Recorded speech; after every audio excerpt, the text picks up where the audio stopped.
Oremos juntos primero. Nuestro Padre Dios, santo y lleno de gracia y amor, te agradecemos por tu gracia y amor tan precioso. Gracias por salvarnos con tu poder, gracia y amor, y por cuidarnos para que podamos vivir el resto de nuestras vidas en tu gracia santa y en la iglesia que es tu cuerpo. Ayúdanos a recordar siempre, día a día, cuán grande es esa gracia y amor que hemos recibido de ti. Y ayúdanos a comprender y guíanos siempre para que podamos llevar una vida preciosa que corresponda a esa gracia. Ayúdanos a tener un corazón sincero que siempre piensa en cómo pagar a Dios todos sus beneficios para conmigo. El mundo se está volviendo confuso y turbulento cada vez más. En medio de eso, Señor, despierta en nosotros los cristianos en este mundo para que podamos actuar como la sal y luz, y que nuestros corazones y pensamientos no sean arrebatados por las cosas vanas y pasajeras del mundo. Señor, sosténnos y guíanos más. También en nuestro primer retiro de verano comenzó desde el viernes pasado, y hoy se está predicando la palabra del Evangelio. Te rogamos, Señor, que nos ayudes más y nos guíes para abrir los corazones de las almas perdidas, y que el Espíritu Santo obre y guíe a cada uno de esas almas para que puedan ser salvas a través de la palabra de verdad. El retiro de verano se llevará a cabo 7 veces. Queremos que el Espíritu Santo esté siempre con nosotros durante todo el tiempo, hasta el último siglo, para que así la gloria del Señor se manifieste más y su gracia se extienda más ampliamente.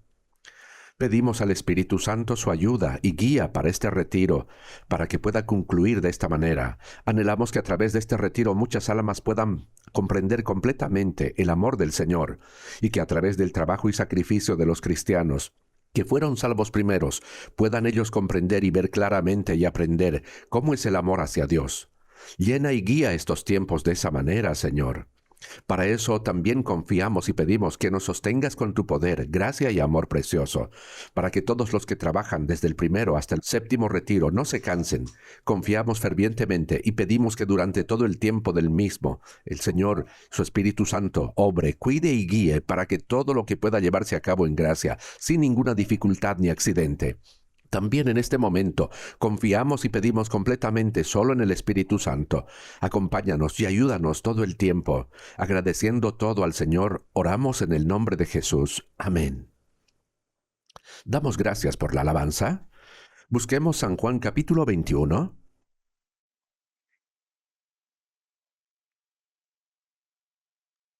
Juan capítulo 21.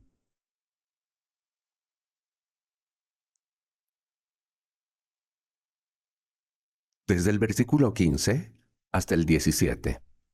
Versículos 15, 16 y 17. Leamos juntos estos 3 versículos. Cuando hubieron comido, Jesús dijo a Simón: Pedro, Simón, hijo de Jonás, ¿me amas más que estos? Le respondió: Sí, Señor, tú sabes que te amo. Él le dijo: Apacienta mis corderos. Volvió a decirle la segunda vez: Simón, hijo de Jonás, ¿me amas? Pedro le respondió: Sí, Señor, tú sabes que te amo. Le dijo: Pastorea mis ovejas. Le dijo la tercera vez: Simón, hijo de Jonás, ¿me amas? Pedro se entristeció de que le dijese la tercera vez: ¿me amas? Y le respondió: Señor, tú lo sabes todo. Tú sabes que te amo. Jesús le dijo: Apacienta mis ovejas. Buenos días. Hace mucho calor, ¿no? Con mucho, ahora tiene la temperatura mucha más baja que de Seúl. No sé bien cuál es la temperatura de hoy, pero cuando estuve allá en junio, el jueves pasado, para ayudar, estaba a unos 4 grados más fresco que aquí, en Seúl. Así que los que están sufriendo ahora por este calor y están así con el abanico deben ir al retiro. Según las estadísticas de ayer, el número de participantes del retiro superó las 12,000 personas, solo los registrados, así que parece que este año, con los retiros llevándose a cabo hasta el 7º siglo, se reunirán más de 12,000 personas. Entonces, para este retiro, los miembros de la Iglesia de Seúl no deben pensar que solo el cuarto es el retiro de la Iglesia de Seúl, sino que debemos pensar que desde el primero hasta el último, hasta el séptimo, todo es nuestro retiro. Y aunque sus cuerpos no puedan estar allá, vamos a unir nuestros corazones y mentes para poder orar juntos. También en esta misma hora estaría por finalizar la predicación del Evangelio. Así que hoy también muchas personas tendrán consultas y a través de ellas comprenderán la gracia y el amor de Dios. Así que vamos a orar juntos por ello. Ahora, hoy, vamos a ver algo que hemos leído y escuchado mucho. Aquí en este pasaje, el Señor preguntó a Pedro, ¿me amas? A través de estas palabras, pensemos profundamente sobre cómo es el amor de Dios y cómo estoy comprendiendo su amor y cómo lo estoy amando a Él sin falsedad, mientras amo a mí mismo y a mi prójimo en ese amor de Dios. Me gustaría que pensemos juntos en esto el día de hoy. Así que, a través de este título, ¿me amas tú? Me gustaría que nos hiciéramos estas tres preguntas pequeñas a nosotros mismos. En primer lugar, antes que tú, pensemos en yo. Dios nos está preguntando primero, ¿yo te amo a ti? En otras preguntas, tú sabes de verdad que yo, Dios, amo a los hombres, a ustedes. Así que pensemos primero en el amor de Dios. Y en segundo lugar, ¿tú te amas a ti mismo? Dios nos está preguntando a cada uno, antes que tú amaras a tu prójimo o incluso a Dios, ¿realmente te amas a ti mismo? Reflexionemos sobre este amor propio también. Y por último, viene la última pregunta, que es el título de la palabra de hoy. ¿Me amas tú? Pensemos en cómo es realmente nuestro amor hacia Dios. Les animo a reflexionar sobre estas preguntas, aprendiendo la palabra de hoy. Primero, Dios pregunta a toda persona, ya sea una persona salva o no. Dios le pregunta, ¿tú me conoces? ¿Conoces el amor de Dios? Él nos pregunta esto, pero ninguno de nosotros conocíamos el amor de Dios. Pensemos en esta pregunta considerando cómo era nuestra condición antes y cómo era nuestra condición después de comprender verdaderamente el amor de Dios. Todas las personas, como dice la palabra en Salmo 58:3, se apartaron los impíos desde la matriz. Se apartaron de Dios y dice, se descarriaron hablando mentira desde que nacieron. Por eso cuando Dios mira a todos los hombres en este mundo, después de que Adán cayó, a todas las personas nacidas en Adán dice en el Salmo 14:3, que no hay quien haga lo bueno, no hay ni siquiera uno, dice. En esa condición delante de los ojos de Dios, todos los hombres son pecadores, miserables, destinados a ir al infierno. Por eso todos los hombres nacimos sin conocer a Dios. Y como nacimos sin conocerlo, los que no lo conocen piensan que Dios no existe, que no hay Dios. En Salmos 10:4 dice, el malo por la altivez de su rostro no busca a Dios. No hay Dios en ninguno de sus pensamientos. A ver, pensemos en todos los pensamientos que suele tener el ser humano. En todos esos pensamientos no está Dios. La base fundamental de los pensamientos que tiene el ser humano es el materialismo y la evolución. En el materialismo y la evolución no hay Dios, ¿verdad? Dice que el mono se convirtió en humano. El humano es solo materia, eso es todo. Así dicen. Con esa ideología el ser humano desarrolló la civilización a su manera. Todas las personas que crecimos recibiendo esa educación en nuestros corazones, en nuestros pensamientos y vidas, no hay Dios. Por eso llevamos una vida sin ninguna relación con Dios. Esa es la condición de todos nosotros. Pero ¿cómo describe la Biblia a tales personas? Todas ellas están en tinieblas, dice, están en la oscuridad. ¿Por qué? Porque no conocen la luz. Entonces la pregunta de parte de Dios, ¿tú me conoces? Significa, ¿conoces el amor de Dios de verdad? ¿Realmente sabes que Dios te ama? ¿Que Dios ama a todos los hombres? ¿Sabes esto? Nosotros los hombres no conocemos a Dios. La razón más fundamental porque no conocemos el amor de Dios es porque no lo conocemos a Él primero. Y no conocer a Dios, en otras palabras, es igual que no conocer la luz verdadera. Si uno no sabe la luz, no tiene más remedio que estar en las tinieblas. Todas las personas nacemos en la oscuridad, caminamos en la oscuridad y entramos en la oscuridad. Esa es nuestra vida. En Job, la Biblia dice, busquemos Job capítulo 22. Si vemos Job 22, versículo 11, Un hombre llamado Elifaz dijo lo siguiente a Job. Job 22:11. ¿Leamos juntos? Oh tinieblas, para que no veas, y abundancia de agua te cubre. Dice tinieblas para que no veas. Tenemos ojos que pueden ver, pero ¿por qué no podemos ver aún con ellos? Es por las tinieblas. Por las tinieblas. Ciertamente tenemos ojos que pueden ver, pero si hay tinieblas no se ve nada. Por ejemplo, si entramos en una habitación completamente oscura sin luz, no vemos ni siquiera lo que está frente a nuestra nariz, ¿verdad? No se ve nada. Entonces, si es así, al final no tenemos más opción que imaginar y especular. Así nos damos cuenta de algunas cosas según nuestros pensamientos y especulación. Y eso es todo lo que nosotros conocemos. Por eso en realidad no hay nada que sepamos con certeza. En la oscuridad solo conocemos algunas cosas que podemos tocar, tanteando, pero no hay nada que podamos conocer realmente revelado en la luz. ¿Por qué? Porque las tinieblas cegaron nuestros ojos. Por eso en 1 de Juan 2:11 también dice, pero el que aborrece a su hermano está en tinieblas, y anda en tinieblas y no sabe a dónde va, porque las tinieblas le han cegado los ojos. Las tinieblas ciegan nuestros ojos.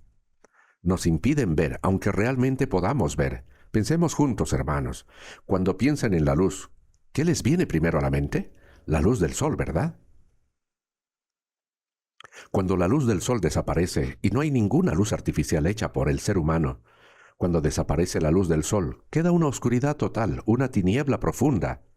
Pero cuando amanece y el sol comienza a salir, entra la luz y recién entonces podemos ver todas las cosas. Por eso cuando pensamos en la palabra luz, lo primero que nos viene a la mente es la luz del sol. Sin embargo, la Biblia dice que la luz no se limita solamente a la del sol, sino que en Santiago 1:17 dice, toda buena dádiva y todo don perfecto desciende de lo alto, del Padre de las luces. Dice del Padre de las luces, es decir, hay luces y también el Padre de las luces, ¿verdad? Por eso representativamente hay luz del sol, de las estrellas y la luna, y también existe la luz artificial hecha por el hombre. Pero la Biblia dice que hay una luz que es la fuente, el origen de todas esas luces, que es el Padre de las luces. El Padre significa que es el que hace existir, el que comienza todo. Eso es lo que quiere decir la palabra del Padre. Por otro lado, el significado de la madre consiste en criar. Por eso en nuestras vidas, cuando llamamos Padre, estamos haciendo referencia de que el Padre es quien me hizo existir. Por eso, en poemas antiguos de Corea se dice, mi padre me dio a luz y mi madre me crió. Así que hay una luz que es la más fundamental de todas las luces, y a eso se le llama el Padre de las luces. En Mateo 4:16 dice, el pueblo asentado en tinieblas vio gran luz. Al pueblo asentado en tinieblas no solo les resplandeció la luz, sino dice gran luz. Y a los asentados en regiones de sombra, de muerte, luz les resplandeció. Se refiere a este mundo donde vivimos, la tierra de tinieblas y de sombra de muerte. Dice que es un mundo oscuro. En ese mundo resplandeció la gran luz. Esa gran luz y el Padre de las luces son iguales, ¿no? Se refieren a Dios. En Juan 1:4-5 dice, en él estaba la vida, y la vida era la luz de los hombres. La luz en las tinieblas resplandece, y las tinieblas no prevalecieron contra ella. Esa luz no se refiere a la luz del sol, ¿verdad? No se refiere a ella, sino que en Juan 1:9 dice, aquella luz verdadera que alumbra a todo hombre venía a este mundo. ¿Quién es esa luz? Es Dios que es la luz, es Jesús. Así que Jesús dijo en Juan 12:36, entre tanto que tenéis la luz, creed en la luz, para que seáis hijos de luz. Jesús dijo que Él es la luz del mundo, y esa luz no se refiere a la luz del sol. Nosotros solo pensamos en la luz física como la del sol. Pero hay una luz que es más fundamental, y es la fuente de eso. Y Él es Dios. Pero nosotros nacimos en el mundo sin conocer esa gran luz, la luz verdadera, y solo habíamos vivido mirando la luz física, como la del sol.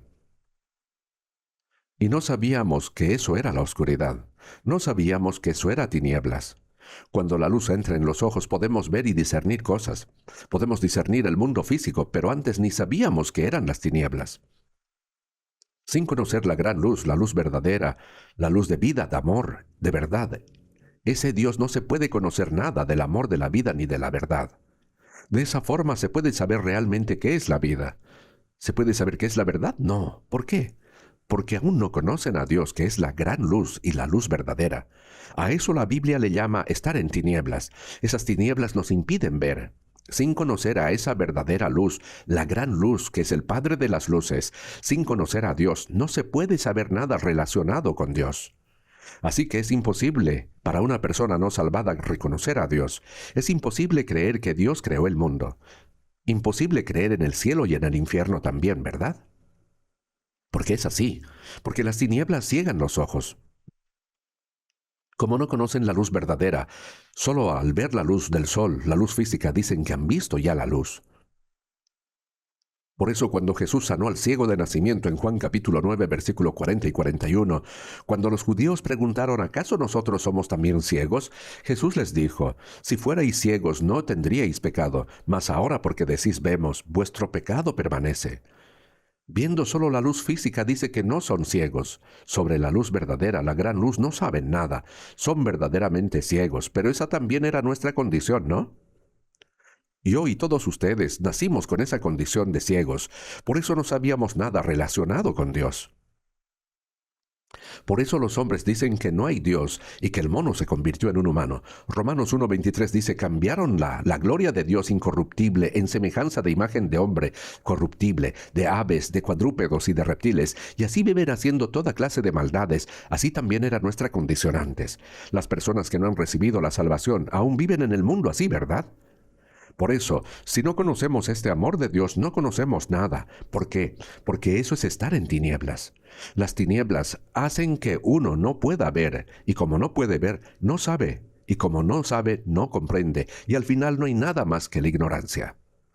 Aunque tengamos mucha sabiduría, poder, dinero y autoridad en este mundo, estas son cosas necesarias solo mientras vivimos en este mundo, pero al final no resuelven mi problema de muerte ni de alma. Por eso esa ignorancia es la primera condición de no conocer a Dios. El amor de Dios, cuando no conocemos a Él, que es la luz, no sabemos nada. Por eso en Job 8:9 dice, pues nosotros somos de ayer y nada sabemos, siendo nuestros días sobre la tierra como sombra.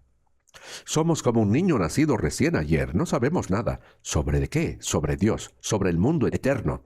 No sabemos nada. Ahora el segundo punto antes del primer punto. Hemos visto que las tinieblas cubrían nuestros ojos, pero que no podamos ver. Pero ¿cuál es la segunda condición? Miremos un poco más atrás en Job 23, versículo 17. Esta fue la respuesta que dio Job. En el versículo 17 vamos a ver la respuesta de Job. ¿Por qué no fui yo cortado delante de las tinieblas, ni fui cubierto con oscuridad mi rostro? Ahora en la respuesta de Job, si miramos desde el versículo 16, dice, Dios ha enervado mi corazón y me ha turbado el Omnipotente. Pero no fui cortado con tinieblas, dice. Está diciendo, no me cortó con las tinieblas. Si lo pensamos de otra manera, esto significa que la oscuridad sí puede cortarnos. La oscuridad cumple la función de cortar las relaciones. Hermanos, imaginen que van caminando un largo camino oscuro, tomados de la mano de alguien que según ustedes los protege. Entonces, mientras caminan tomando de su mano en medio de la oscuridad, de repente se puede surgir de esta duda en el corazón. ¿Esta persona realmente me está ayudando y protegiendo? ¿O me estará llevando a algún lugar incierto en esta oscuridad? La tiniebla nos lleva a tener sospechas sobre esta persona. La oscuridad inevitablemente hace eso. ¿Por qué? Porque no podemos ver eso. Esa mano que estoy sosteniendo ahora mismo realmente es la mano de mis padres que me aman. Y si no lo es, este pensamiento surge debido a la oscuridad. La oscuridad hace que todo parezca dudoso. ¿Por qué? Porque no hay nada que podamos ver. Y como resultado todas las relaciones terminan rompiéndose en medio de las tinieblas, ¿verdad? A causa de la duda. Porque no podemos ver. Como no conocemos a Dios, que es la luz de la verdad, la luz de la vida, la luz del amor. Todas las cosas relacionadas con el amor, la verdad y la gracia de Dios están totalmente cortadas. Así era nuestra condición antes de ser salvos. Estábamos completamente separados de Dios, y por estar separados de Dios, todo lo que proviene de Él, la gracia, la verdad y el amor de la vida, también fue cortado. Donde fue cortada la vida, la muerte tomó su lugar. Donde fue cortado el amor, el odio tomó su lugar. Y donde fue cortada la verdad, la mentira ocupó su lugar. Hermanos, este mundo está lleno de mentiras. Aunque digamos que hablamos con la verdad, en realidad, ¿cuántas veces hemos sido engañados por la mentira? Incluso en nuestra educación fue así. Vivimos creyendo esa mentira de que los monos se convirtieron en seres humanos. Aunque quizá no lo creamos de corazón, lo aceptamos sin cuestionamiento, aunque era una mentira evidente, ¿no? Entonces, si pudimos aceptar una mentira tan grande, ¿cuántas mentiras pequeñas estarán por todas partes? Así es el mundo en el que vivimos. ¿Y cuál es la razón de esto? Es porque no conocemos la luz de la verdad. Por eso, en el lugar de la verdad, la mentira ocupa su lugar, y ese odio, esa muerte, todas esas cosas cortan nuestras relaciones. El odio rompe la relación con alguien que me ama. La muerte rompe la relación con una persona que amo de verdad. Lo mismo pasa con la mentira, rompe todas las relaciones. Así es la oscuridad. Y por eso, cuando no conocemos a Dios, la segunda característica de esa condición es que todas las relaciones se rompen. En medio de la oscuridad, todas las relaciones se cortan. Por eso, aunque alguien en el mundo diga que me ama, aunque digamos que nuestra amistad es eterna, al final cuando moramos todo eso se corta. Y como esa es la vida que llevamos, Dios nos dice que la vida de alguien que no conoce a Dios es en una sola palabra, vanidad. ¿Qué dice Eclesiastés 1:2? Vanidad de vanidades, dijo el predicador. Vanidad, vanidad de vanidades, todo es vanidad, porque está en la oscuridad. Por el contrario, ¿qué sucede si uno llega a conocer el amor de Dios? ¿Qué sucede cuando uno lo conoce? Antes hablábamos de cómo, al conocer el amor de Dios, vivíamos en ignorancia, con relaciones rotas, y todo era vanidad. Pero ahora, al conocer el amor de Dios, sucede todo lo contrario, ¿no? Cuando uno llega a comprender el amor de Dios, finalmente puede ver lo que antes no podía ver. Empieza a ver lo que antes era invisible. ¿A qué me refiero? En Juan capítulo 9, había un hombre ciego de nacimiento, y Jesús sanó a ese hombre ciego.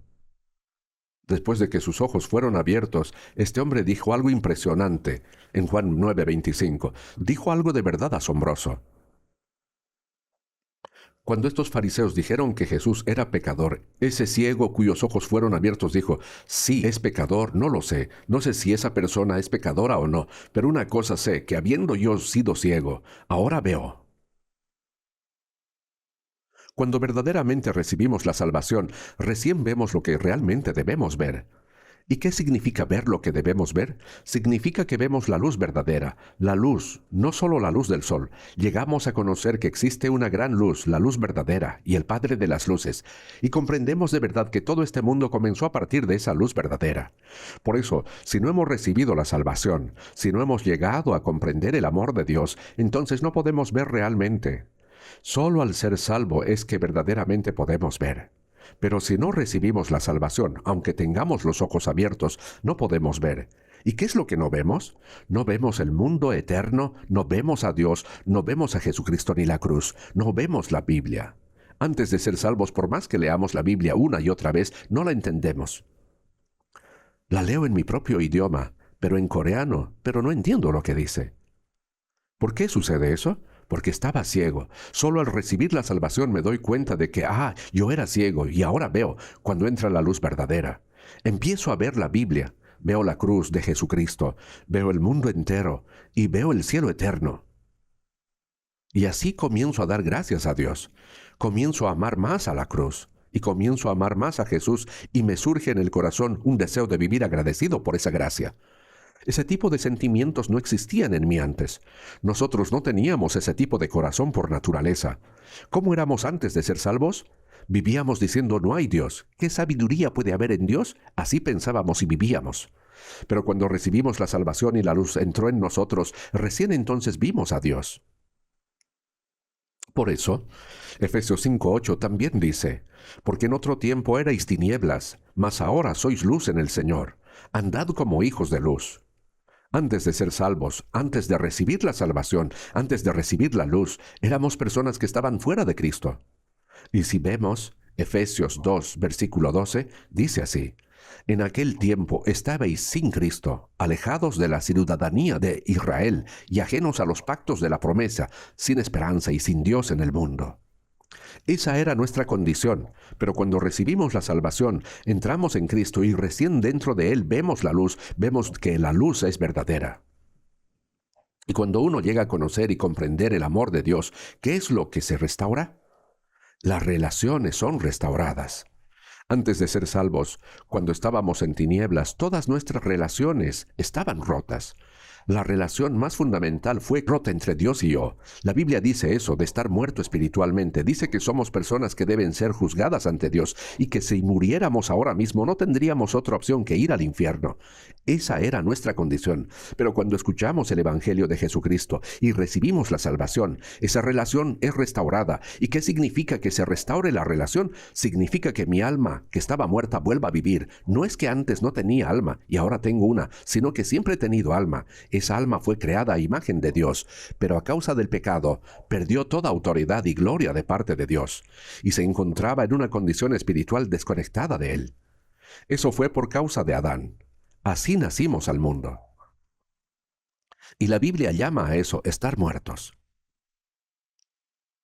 Por eso en Juan 5:25 dice, de cierto os digo, viene la hora, y ahora es, cuando los muertos oirán la voz del Hijo de Dios, y los que la oyeren vivirán. Nosotros éramos muertos espiritualmente. Nuestra relación con Dios estaba cortada a causa del pecado, pero cuando creemos que Jesús en la cruz perdonó nuestros pecados, como dice Hebreos 9:12, se cumplió la eterna redención. En ese mismo momento en que creemos en que ese hecho, nuestra relación espiritual con Dios fue restaurada. Con solo creer en la cruz, la relación espiritual entre Dios y yo fue restaurada. Eso es lo que llamamos salvación. Y por eso decimos que la relación ha sido restaurada. La relación más fundamental ha sido recuperada. En 2 de Corintios 6, 17 y 18 dice, por lo cual salid en medio de ellos y apartaos, dice el Señor, y no toquéis lo inmundo, y yo os recibiré, y seré para vosotros por Padre, y vosotros me seréis hijos e hijas, dice el Señor Todopoderoso. ¿Cómo fue restaurada la relación? Como la relación entre un padre y un hijo. Dice, seré para vosotros por Padre, y vosotros me seréis hijos e hijas. Es la relación entre padre e hijo. Por eso cuando recibimos la salvación, Dios nos llama hijos suyos. Hermanos, cuán asombrosa es esta palabra. El Dios creador del cielo y la tierra se ha convertido en mi Padre. La luz no es solo la luz física, no solo la del sol. ¿No hay acaso una fuente de luz? Dios es esa fuente, así como tengo un Padre que me dio la luz en esta carne, la fuente de todas las cosas, nuestro Dios Padre. Cuando recibimos la salvación, recién entonces comprendemos que Dios se ha convertido en nuestro Padre. Y esa restauración de la relación, ¿cómo se expresa? Como padre e hijo, como esposo y esposa, como novio y novia, y aún más como Señor y siervo. Así ha sido restaurada nuestra relación con Dios. Hay muchas formas de que nuestra relación con Dios es restaurada, pero hay aspectos que solemos pasar por alto, y es que Dios es nuestro Señor, y nosotros somos sus siervos. Sabemos bien que Dios es nuestro Padre. Decimos que Dios es nuestro esposo, nuestro pastor, y lo confesamos muchas veces en oración, y en nuestras vidas damos testimonio de ello. Pero el hecho de que Jesús, que Dios sea nuestro Señor, eso lo olvidamos con facilidad en nuestra vida diaria. En Hechos 2:36 dice, sepa pues certísimamente toda la casa de Israel, que a este Jesús a quien vosotros crucificasteis, Dios le ha hecho Señor y Cristo. Esto significa que Dios ha hecho Señor mío a Jesús, quien fue crucificado por mí. Entonces, en nuestra vida diaria, ¿estamos viviendo con Jesús como nuestro verdadero Señor y nosotros de verdad como sus siervos? La verdad es que no. En Juan 15:14 Jesús nos llama amigos, y por eso tratamos a Él como un amigo. Pero ¿cuándo nos dijo Jesús que somos sus amigos? Juan 15:14 dice, vosotros sois mis amigos si hacéis lo que yo os mando. Si hacéis. Pero nosotros, sin obedecer sus mandamientos, puede que estemos tratando a Jesús como un amigo. Eso está mal. Vivimos sin entender qué significa realmente la restauración de la relación con Dios. Una cosa es clara, que cuando comprendemos el amor de Dios, el amor de la cruz, esa relación con Dios se restaura. Y cuando la relación con Dios se restaura, también se recupera la relación con los demás. Antes de ser salvos, decíamos cosas como a ese tipo no lo perdono ni muerto. Me voy a vengar cueste lo que cueste, pero después de ser salvos y aprender la palabra de Dios, reconocemos esa forma de pensar era muy necia. Ah, yo era tan limitado, era muy necio. Y así incluso con personas que pensábamos que jamás podríamos perdonar, comenzamos a tener fuerza para perdonarlas. Eso es parte de la restauración de las relaciones. Cuando conocemos el amor de Dios, vemos lo que antes no podíamos ver, y cuando se recupera nuestra relación con Dios, comenzamos a entender lo que realmente es la felicidad. Antes de ser salvos, pasábamos mucho tiempo buscando la felicidad. La vida humana en el fondo desea alcanzar esta felicidad. ¿Pero eres feliz de verdad? Antes de ser salvos, no sabíamos qué era la verdadera felicidad. En muchas universidades del mundo se organizan congresos sobre esta felicidad. Se realizan seminarios, charlas y conferencias. Pero aún así, no saben qué es la felicidad verdadera. Dicen haber encontrado este gozo, pero viven con miedo de perderlo, llevando una vida infeliz. Muchos viven así en realidad. Tienen miedo constante de que esa felicidad que ahora tienen desaparezca. Si hay personas que realmente viven así, hermanos, ¿qué nos dice la Biblia? ¿Qué es la verdadera felicidad? En Deuteronomio 33:29 dice, Bienaventurado tú, oh Israel, ¿quién como tú, pueblo salvo por Jehová? Entonces, la felicidad verdadera para el ser humano, ¿qué es? Es recibir la salvación. Es ser salvo. Cuando uno recibe la salvación, comprende con claridad por qué existe en este mundo, por qué debe vivir su vida en esta tierra. Llega a conocer su propósito como un ser humano. Si uno no ha recibido la salvación y vive pensando que el mundo lo es todo, no entiende cuál es su verdadera función como persona. Por eso en Eclesiastés 12:13 dice, el fin de todo el discurso oído es este, teme a Dios y guarda sus mandamientos, porque esto es el todo del hombre. Temer a Dios y guardar sus mandamientos es la verdadera función del ser humano. Y cuando uno comprende ese propósito, puede ser verdaderamente feliz. En Deuteronomio 10:12 al 13 también dice que guardar los mandamientos de Dios es para que tengas prosperidad. Así es. Cuando llegamos a conocer el amor de Dios, todas estas cosas se restauran.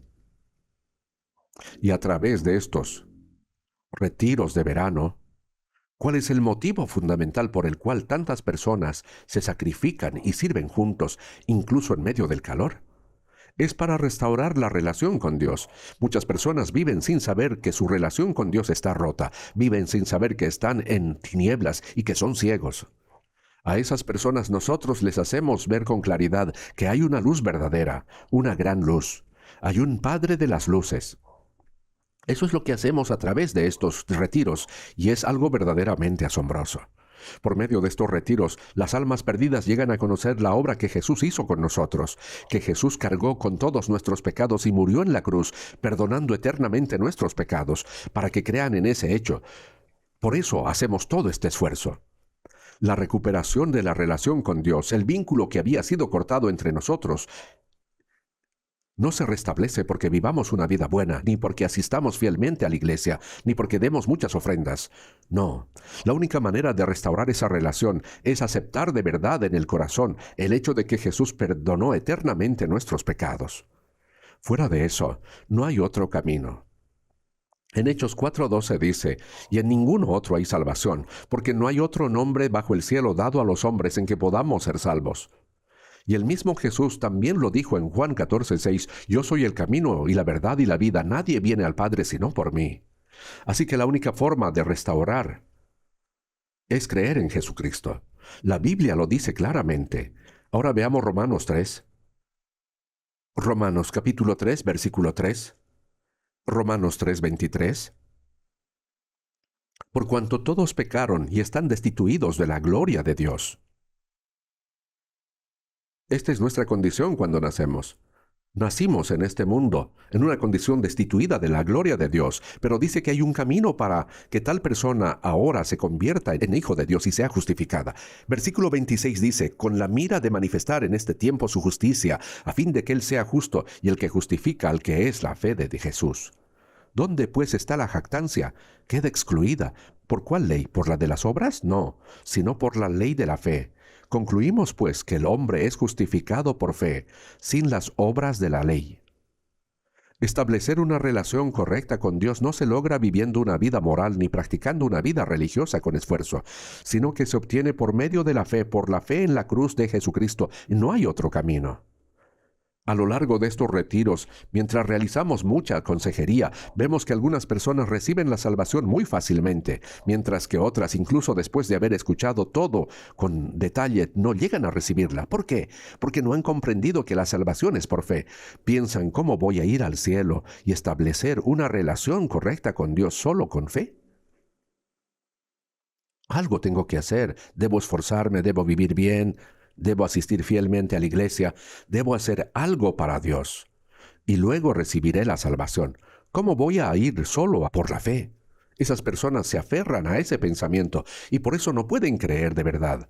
Incluso si dicen creer que Jesús perdonó eternamente sus pecados, por otro lado también piensan, pero igual tengo que esforzarme.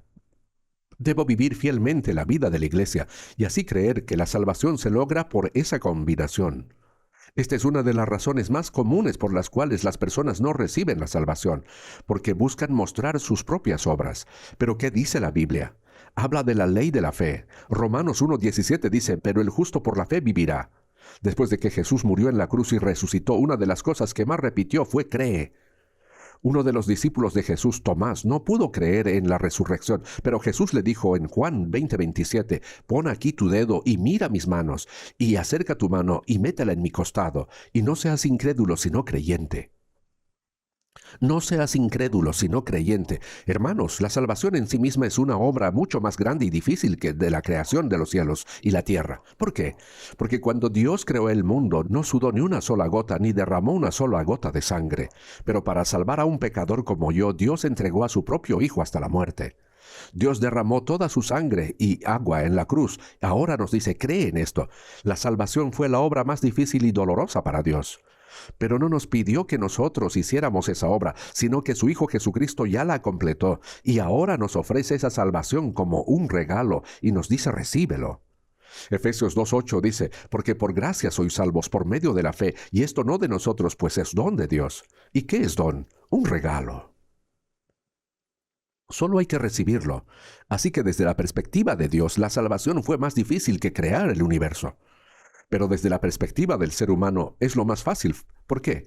Porque no tenemos nada que hacer. Solo tenemos que creer en que Jesús ya hizo. Solo debemos recibirlo. ¿Acaso es difícil recibir un regalo? Si alguien dice que es difícil recibir, es porque algo anda mal en esa persona, ¿no? Cuando alguien nos da un regalo con gratitud en su corazón y aún así decimos que es difícil aceptarlo, es porque tenemos una manera equivocada de pensar. Dios nos ha dado la salvación como un regalo. Entonces, ¿cuál es el único camino para conocer el amor de Dios?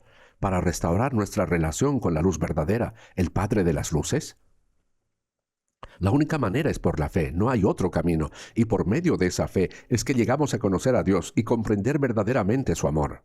Somos personas que han visto esa gran luz.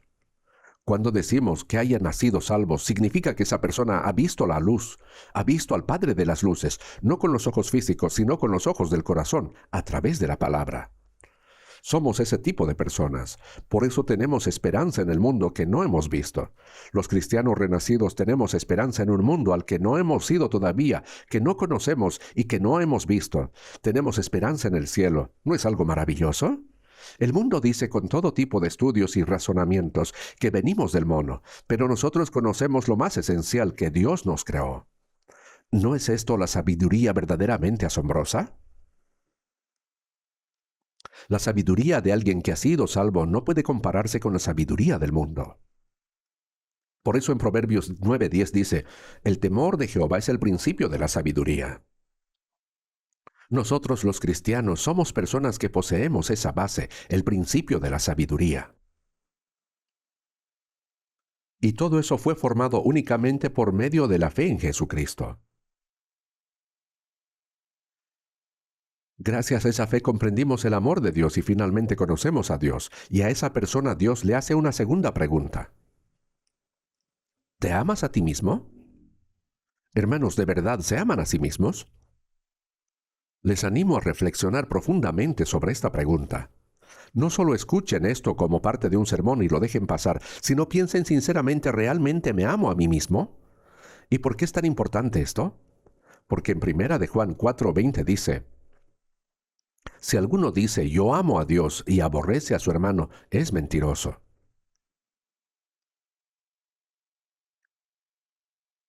Creo que no me creen. Vamos a buscar. Vamos a buscar en Primera de Juan capítulo 4.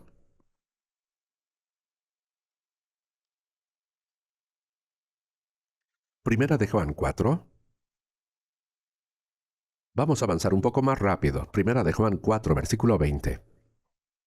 Si alguno dice yo amo a Dios y aborrece a su hermano, es mentiroso. Pues el que no ama a su hermano a quien ha visto, ¿cómo puede amar a Dios a quien no ha visto?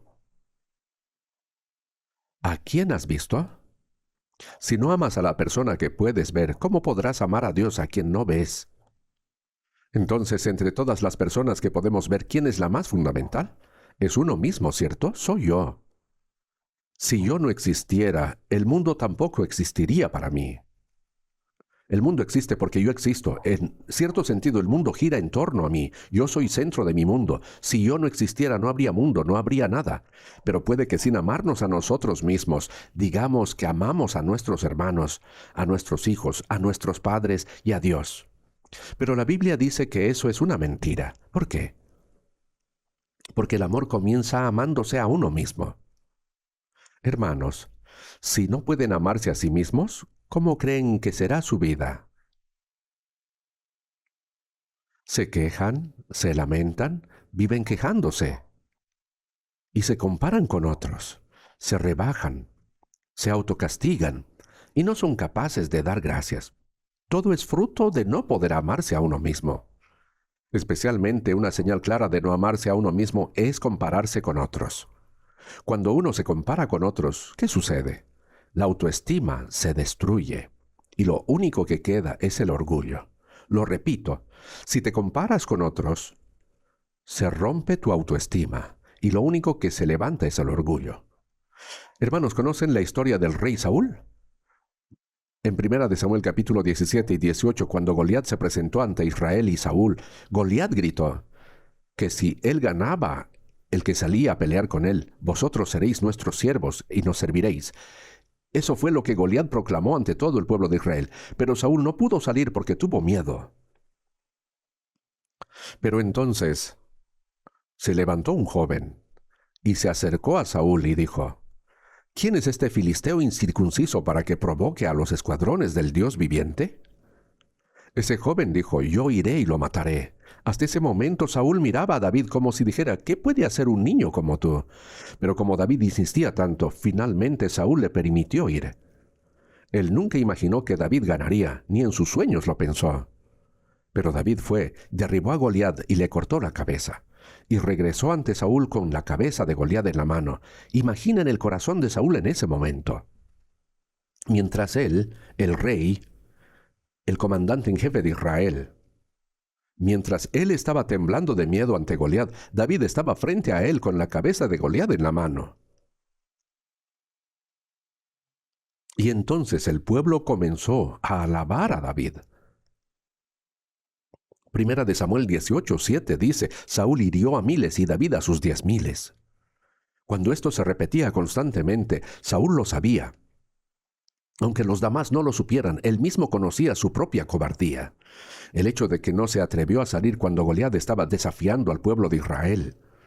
Él sabía que no tuvo valor y que David, siendo un muchacho, confió en Dios y ganó la victoria. Y cuando todo el pueblo comenzó a alabar a Dios, ¿qué sintió Saúl? Su autoestima fue completamente destruida.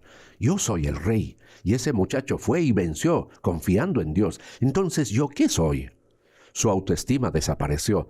¿Pero qué fue lo que aumentó? Su orgullo. A David dieron 10,000 y a mí miles, no le falta más que el reino. Y desde ese momento Saúl quiso matar a David.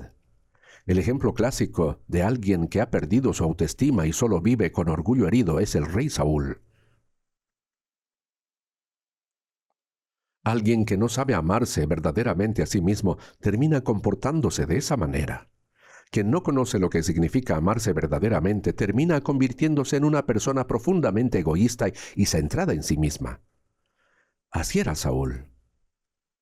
Él era el rey, el comandante supremo de Israel. Pero cuando David mató a Goliat, Aunque su orgullo se viera afectado, lo correcto habría sido elogiar a David, tenerlo cerca y levantarlo aún más. Eso es lo que haría alguien grande, pero Saúl no pudo hacerlo y terminó persiguiendo a David hasta la muerte. Así es una persona sin autoestima que vive solo con su propio orgullo. Durante la época de los jueces hubo un juez llamado Gedeón. Después de una gran victoria en batalla, Gedeón tomó muchas esposas y tuvo 70 hijos. Vamos a ver el capítulo 9 del libro de Jueces. Busquemos juntos. Uno de los hijos de Gedeón se llamaba Abimelec. Este hombre mató a todos sus hermanos, es decir, a los hijos de su padre, de otras mujeres. Sus medios hermanos los mató a todos. Y los hombres de Siquem lo hicieron rey. Pero cuando él mató a todos los príncipes, hubo uno que sobrevivió, un hombre llamado Jotam. Él fue el único que escapó. Y luego desde el monte de Gerizim, que era el monte donde los israelíes proclamaban bendición al entrar en la tierra de Siquem, mientras que en el monte Elbar se proclamaba maldición desde ese monte, Jotam proclamó un mensaje profético a los habitantes de Siquem. ¿Y qué tipo de mensaje profético dio? En Jueces capítulo 9, versículo 8, aquí se hace una comparación con ciertos árboles, y la zarza al que se refiere en esta parábola representa a Abimelec, quien mató a todos sus hermanos, y fue hecho rey por los hombres de Siquem. Veamos Jueces 9:8. Fueron una vez los árboles a elegir rey sobre sí, y dijeron al olivo, reina sobre nosotros. Mas el olivo respondió, he de dejar mi aceite, con el cual en mí se honra a Dios y a los hombres para ir a ser grande sobre los árboles. Hermanos, estos árboles que aparecen en el olivo y la higuera y la vid, ¿qué tienen en común? Cada uno de ellos produce fruto que es agradable tanto para Dios como para los hombres. Un fruto que da gloria a Dios y alegra a las personas, es decir, tiene belleza y valor ante Dios y ante los hombres. Y todos ellos responden en común diciendo, ¿cómo voy a dejar lo que Dios me ha dado, mi propósito para ir a gobernar sobre los árboles? ¿Qué representa eso? Autoestima. Ellos saben quiénes son, reconocen lo que Dios les ha dado. Eso es tener una sana autoestima. Pero ¿cómo es la zarza? No tiene nada que ofrezca gloria delante de Dios ni de los hombres. No tiene fruto, belleza ni utilidad. Ni aun así. ¿Qué dice la zarza? Veamos. Jueces 14. Dijeron entonces todos los árboles a la zarza, anda tú, reina sobre nosotros. Y la zarza respondió, si en verdad me elegís por rey sobre vosotros, venid, abrigaos bajo mi sombra, y si no, salga fuego de la zarza, y devoraré los cedros del Líbano. Ahora pues, si con verdad y con integridad habéis procedido en hacer rey a Abimelec. ¿Qué sucedió acá? Eligieron como rey a Abimelec, que era como esa zarza. ¿Y qué se le pregunta? ¿Realmente eso fue con verdad y con integridad? ¿Fue correcto hacer rey a alguien que es como esa zarza? ¿Qué dijo la zarza? El que no obedezca a mi voz, que salga fuego de mí y los consuma. Eso fue lo que dijo. Pero los tres árboles anteriores, el olivo, la higuera y la vid, todos respondieron, ¿cómo voy a abandonar el fruto que agrada a Dios y a los hombres, ese fruto que glorifica a Dios para gobernar sobre los árboles? Eso es tener autoestima. Pero la zarza no tiene autoestima, sino solo orgullo. Por eso cuando alguien toca y hiere su orgullo, ¿qué hace? Mata a todos. Al final, ¿cómo murió Abimelec? Una mujer de Siquem le mató con un molino desde una torre y se rompe la cabeza. Así terminó. Ese es el destino de quien ha perdido la autoestima y solo vive con orgullo. Veamos otro ejemplo. Durante el tiempo de la reina Esther había un hombre llamado Amán. Mardoqueo no se arrodilló ante él ni se inclinó. Por eso Amán, que ya no tenía autoestima, solo orgullo, dijo, ¿cómo se atreve ese hombre a no inclinarse ante mí? No sabe quién soy yo. No solo lo mataré a él, sino también a todo su pueblo. Y al final, ¿cómo terminó él? Colgado del mismo madero que había preparado para Mardoqueo. Hermanos, esa es la imagen de alguien que no sabe amarse a sí mismo. Alguien que ha perdido su autoestima y solo le queda orgullo. Esa es una persona que no se ama, es profundamente egoísta. Pero al contrario, ¿cómo es una persona que verdaderamente se ama? Es una persona altruista, abnegada y generosa. Vive para los demás, por otros. ¿Por qué? Porque tiene autoestima. ¿Y quién es el perfecto ejemplo de eso? Jesús. Jesús oró en la cruz por aquellos que lo estaban crucificando. Padre, perdónalos porque no saben lo que hacen. ¿Cómo puede alguien orar así por quienes lo estaban crucificando? ¿Cómo puede alguien lavar los pies de Judas, aquel que lo iba a traicionar? Hermanos, Jesús es Dios, ¿verdad? Y todo lo que Él hizo, lo hizo para dejarnos ejemplo. Jesús lavó los pies del que lo traicionó. Nos mostró que nosotros también debemos actuar así. ¿Y cómo es eso posible? Es posible solo si tenemos autoestima. ¿Y qué tipo de autoestima? La autoestima de ser hijos de Dios, hijos de la luz. Sin eso es imposible. Sin eso, cualquier herida al orgullo nos lleva a enojarnos, a explotar y a causar caos en nuestro alrededor. Esa es la actitud de alguien sin autoestima, pero con gran orgullo. Por eso Dios nos dice primero, antes de amar a Dios, ámate a ti mismo. Ámate primero. En Efesios 5:28, Dios le dice esto a los maridos, el que ama a su mujer, a sí mismo se ama. Hermanos, es una palabra realmente importante. Cuando amas a tu esposa, cuando amas a tu esposo, eso es amarte a ti mismo. Esa persona ama a Dios sin hipocresía, ¿verdad? Pero nosotros hemos vivido sin saber distinguir qué significa amarnos a nosotros mismos. Así hemos vivido en este mundo, ¿no? Por eso, ¿cuál es una de las características de una persona que se ama a sí misma? Que no se enfoca en sus propios asuntos ni en las cosas del mundo, sino que se enfoca en las cosas de Dios. ¿Qué pensará Dios sobre esto? ¿Cómo lo verá Dios? ¿Será esto conforme a la voluntad de Dios? Es una persona centrada en Dios. Pero alguien que no se ama a sí mismo, que se enfoca en sí mismo porque lleva una vida egoísta. Y por último, Jesús le preguntó a Pedro, ¿me amas? Y a nosotros también nos hace la misma pregunta, ¿me amas? ¿Amas verdaderamente a Dios? Nosotros somos cristianos renacidos, que recibieron la salvación. Los cristianos salvos ciertamente creen en Dios. No existe cristiano salvo que no crea en Dios, ¿verdad? En Hebreos 11:6 dice, porque es necesario que el que se acerca a Dios crea que le hay y que es galardonador de los que le buscan. Los cristianos salvos creemos que Dios existe, que envió a su Hijo Jesucristo a esta tierra y que por medio de Él perdonó eternamente nuestros pecados. Esa es la fe que tenemos, ¿sí? Pero amar a Dios es otro asunto. En Lucas capítulo 7, a partir del versículo 36, un fariseo llamado Simón invitó a Jesús a su casa. Pero cuando Jesús entró, Simón no le ofreció ni siquiera agua para lavarse los pies. Sin embargo, una mujer pecadora vino por detrás de Jesús, lloró, mojó sus pies con lágrimas, los secó con sus cabellos y derramó perfume sobre ellos. Pero Simón al ver esto pensó, Lucas 7:39, si fuere profeta conocería quién y qué clase de mujer es la que le toca, que es pecadora. Estaban pensando en cosas equivocadas. Entonces Jesús le dijo, ¿sabes cuál es la diferencia entre esta mujer y tú? Entré en tu casa y no me diste agua para mis pies, mas ésta ha regado mis pies con lágrimas y los ha enjugado con sus cabellos. ¿Qué diferencia hay entre ustedes dos? Preguntó Jesús. Y dijo, porque amó mucho, por amor. Nosotros también creemos en Jesús, creemos en Dios y en la Biblia. Eso no lo negamos. Pero en cuanto a amar a Dios y a Jesús, ahí es donde hay una gran diferencia entre los cristianos.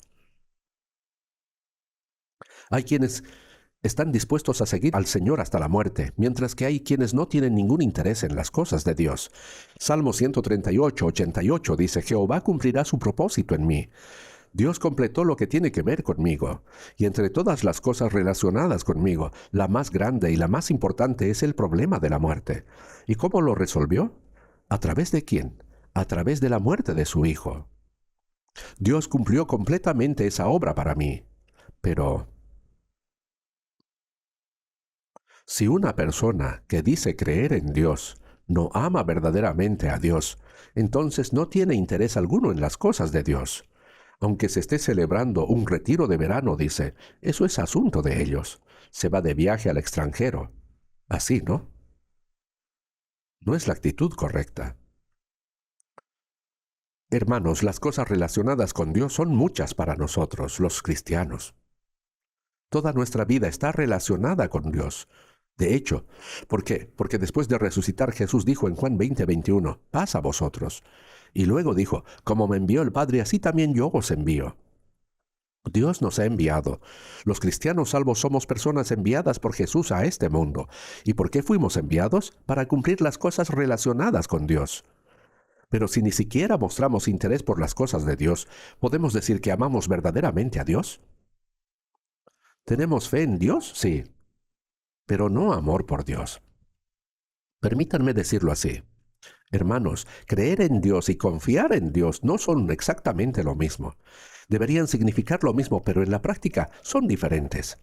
Nosotros, sin duda, creemos en Dios, pero en nuestra vida diaria hay muchísimas ocasiones en las que no confiamos en Él. Por ejemplo, conozco a alguien desde que era pequeño y sé con certeza que esa persona es alguien que me ayudaría, que estaría dispuesto a acompañarme en medio de mis dificultades.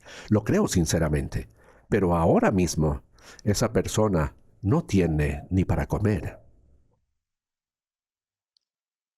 Y yo también estoy pasando por una situación económica muy difícil. Entonces, aunque creo que esa persona me ayudaría, no le entrego mi carga. No le pido ayuda. ¿Por qué razón? No le puedo confiar. ¿Por qué? Porque sé que no tiene la capacidad de ayudarme. Y si lo pensamos así, podemos ver que creer y confiar pueden ser diferentes. Nosotros sí creemos en Dios, pero confiar es otra cosa. Y como no confiamos, ¿qué pasa? No le entregamos nuestras preocupaciones, ni nuestro camino, ni carga, ni nada. Todo lo llevamos a nosotros mismos, porque no tenemos una conexión viva con Dios, y sin embargo decimos con la boca, Dios, yo te amo. Tú lo sabes, ¿verdad? Entonces, ¿qué respondería Dios? ¿Así? Pues yo no lo sabía. Eso podría ser nuestra condición. Por eso, si no conocemos el amor de Dios, decir que amamos a Dios es una mentira. El día de regreso del Señor está cada vez más cerca. Entonces, ¿cuánto tiempo más vamos a seguir diciéndole mentiras a Dios? Meditemos esto, preguntemos esto. Debemos vivir con sinceridad delante de Dios, no con hipocresía. Vivir de tal manera que Dios pueda decirnos realmente si de verdad tú me amas. En Génesis 22:1 dice, Dios le dijo a Abraham, ya conozco que temes, que me amas, que amas a Dios, ahora sé que me amas. ¿No deberíamos vivir deseando escuchar esas cosas, esas palabras al final de nuestra vida? ¿No deberíamos esperar al Señor con ese tipo de corazón? Con un corazón sincero, con un amor verdadero por Dios. Hermanos, vamos a terminar viendo cómo esta persona que ama a Dios sin hipocresía. Veamos un momento, segunda de Samuel capítulo 9.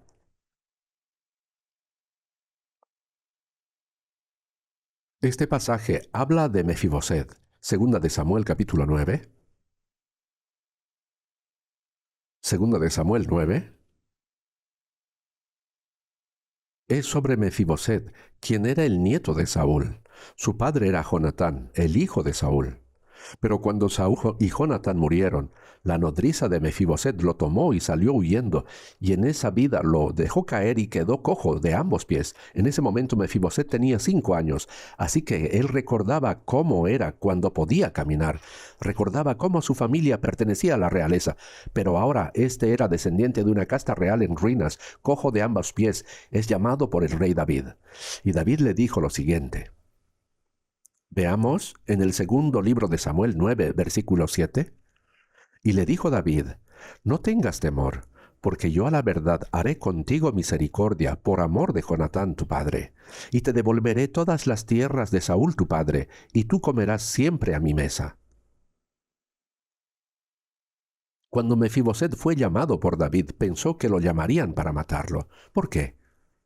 Porque cuando hay un cambio de gobierno, lo común es que elimine a todos los que del régimen anterior. Eso es lo que en el mundo suele hacerse. Por eso, ¿qué dijo Mefiboset? Veamos el versículo 8. Y él, inclinándose, dijo, ¿quién es tu siervo para que mires a un perro muerto como yo? ¿Cómo se llamó a sí mismo? Un perro muerto. No tenía ninguna autoestima. Ninguna autoestima. Hermanos, Así éramos nosotros. ¿Qué clase de autoestima podríamos tener si nos enseña que venimos del mono? Pensemos juntos. Dios me creó a su imagen, para su gloria, y por otro lado me dice que vengo del mono. Eso ni siquiera se puede comparar, ¿verdad? En términos de autoestima no se puede comparar. Así por naturaleza, el ser humano no tiene autoestima.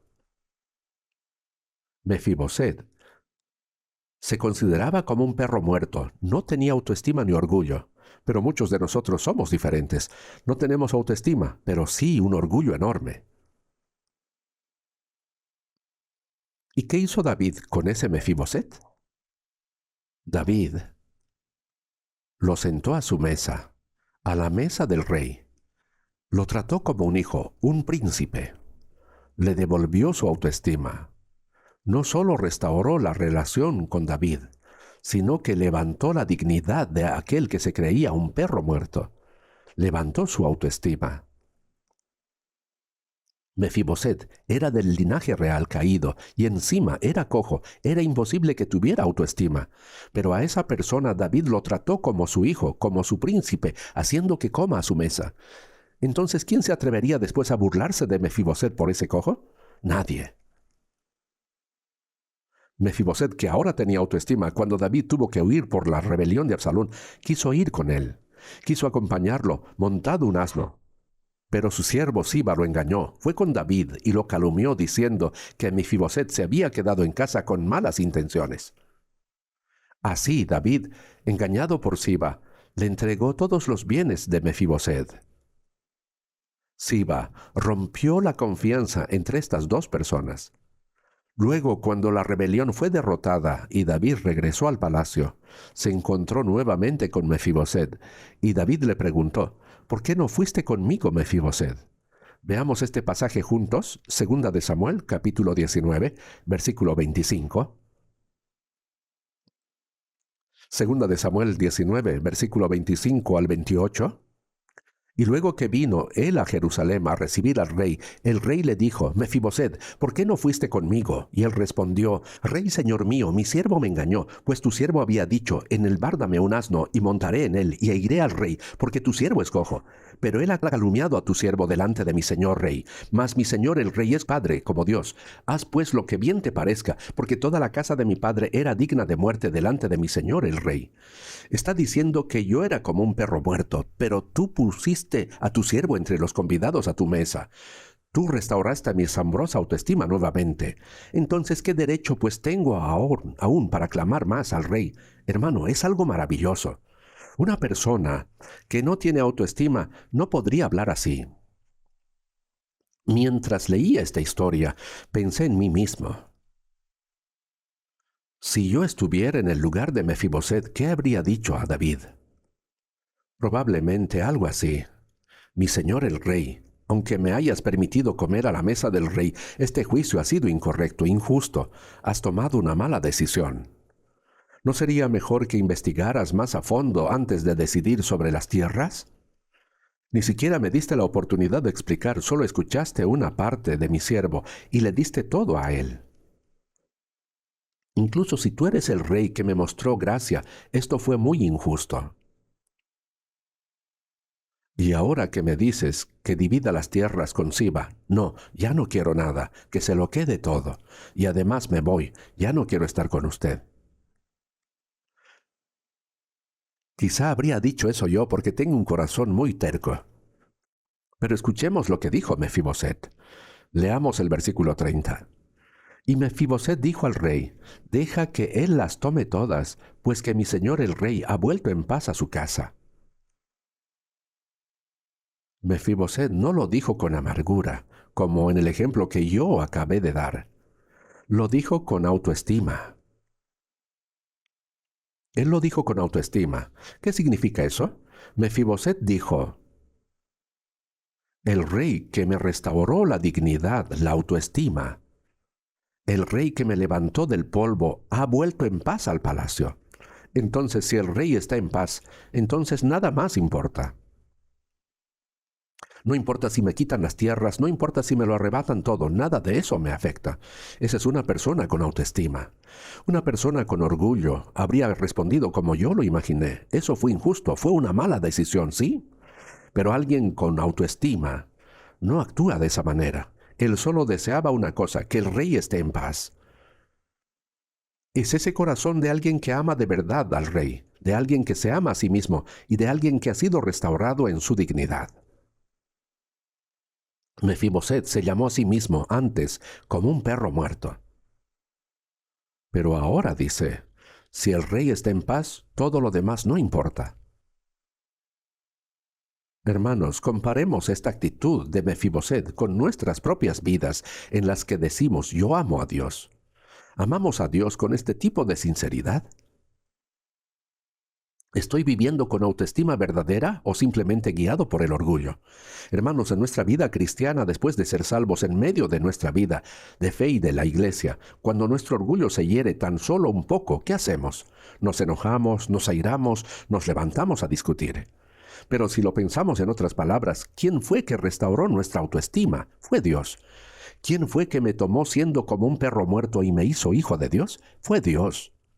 Entonces, ¿qué actitud deberíamos tener? Si Dios está en paz, entonces yo puedo soportar cualquier injusticia. Esa era la actitud de Mefiboset. Si Dios está en paz, entonces renuncio a mis deseos carnales. Si Dios está en paz, no cometeré este pecado. Esa es la actitud de una persona con autoestima. Pero nosotros, en medio de nuestra vida diaria, seguimos pecando. Y cuando pecamos, Dios no puede estar en paz. El pecado rompe la paz, el descanso de Dios. Si aún sabiendo esto seguimos impidiendo el descanso de Dios con nuestro estilo de vida, y aún así decimos Dios te amo, ¿no creen que eso lastimaría profundamente el corazón de Dios? ¿No es así, hermanos? Nosotros, los cristianos salvos, debemos vivir con autoestima verdadera, no con orgullo. Y cuando tengamos esa autoestima, reconocemos que todo lo que Dios nos ha dado es por gracia. Lo que antes parecía cotidiano, sin importancia, ahora lo reconocemos como regalo de Dios, lo entendemos como pura gracia. Esa es la actitud de quienes viven con verdadera autoestima, ¿no es cierto? Y esas personas son las que aman de verdad a Dios. Meditemos, ¿qué tipo de amor tengo yo por Dios después de haber recibido la salvación? ¿Cómo estoy amándolo en mi vida? Ojalá este retiro pueda ser un tiempo para pensar profundamente en esto. Oremos juntos. Señor Dios, te damos gracias de corazón por tu preciosa gracia y tu amor. Reconocemos que nacimos en este mundo sin conocerte. Éramos como ciegos y como perro muerto. No teníamos ninguna dignidad, pero nos has hecho hijos tuyos y nos has restaurado como hijos de luz. Por eso queremos vivir el resto de nuestras vidas para ti. Te rogamos con todo nuestro corazón que nos conduzcas y nos guíes para que podamos vivir una vida en la que primero aprendamos a amarnos a nosotros mismos y luego a quienes nos rodean, y así a amar de verdad a Dios con un amor genuino. Si en mi vida solamente tú, Señor, puedes estar en paz, aunque esta sea una palabra pequeña, quiero que ella sostenga mi corazón, para que así pueda reflexionar profundamente siempre en cómo estoy amando realmente a ti. Te pido que concedas esta reflexión a cada uno de nosotros. Ahora ha comenzado el retiro de verano. Te pedimos que desde el comienzo hasta el final del 7º ciclo nos guíes con gracia aún más abundante y con amor, y que todo se realice sin ninguna dificultad, y que podamos concluirnos en medio de la plenitud de tu gracia.